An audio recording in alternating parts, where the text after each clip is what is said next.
Hello friends, this is part 2 of our Art on the Bag project.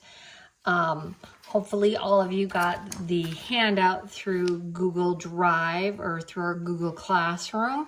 And I wanted to show you before we move forward another example of the Art on a Bag project. This one was done by my son Harrison. So here is his art on the bag. Really, he did a nice job. And then here is mine. You saw this as the example on top of within your handout that you received.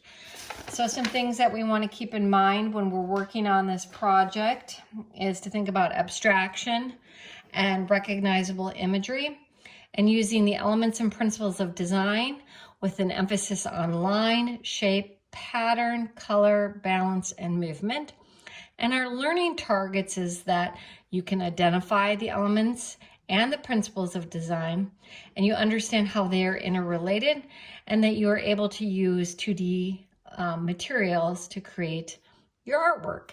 And I know that not everybody has the same materials at home, but we're going to do our best with what we have.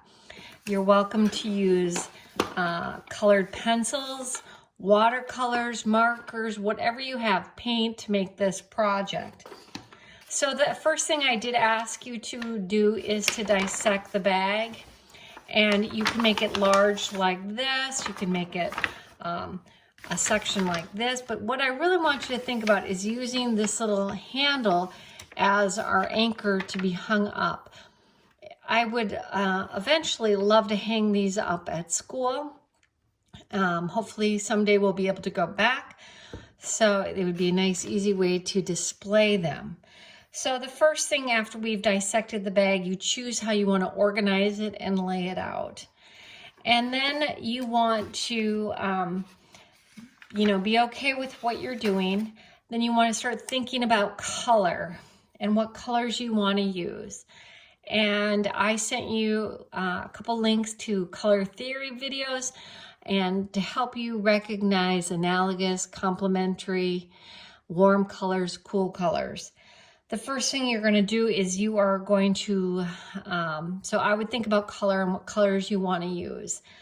And then you are going to draw a line in here, an organic line that has thin and thick areas to it.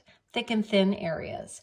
So if I, for example, was going to be using this whole page, I would start out maybe kind of thin, and then I get fat, and then I get thin, and then I could get fat. Now this is a double-sided marker, so I could go over some of the areas and follow and kind of thicken up some areas. So we have some thick and thin areas. Now remember, an organic line is rounded. It doesn't have those sharp edges. So you really want to make sure that you have a nice rounded, organic, thin and thick line. The next thing that you are doing once you've done that is you're going to create a border.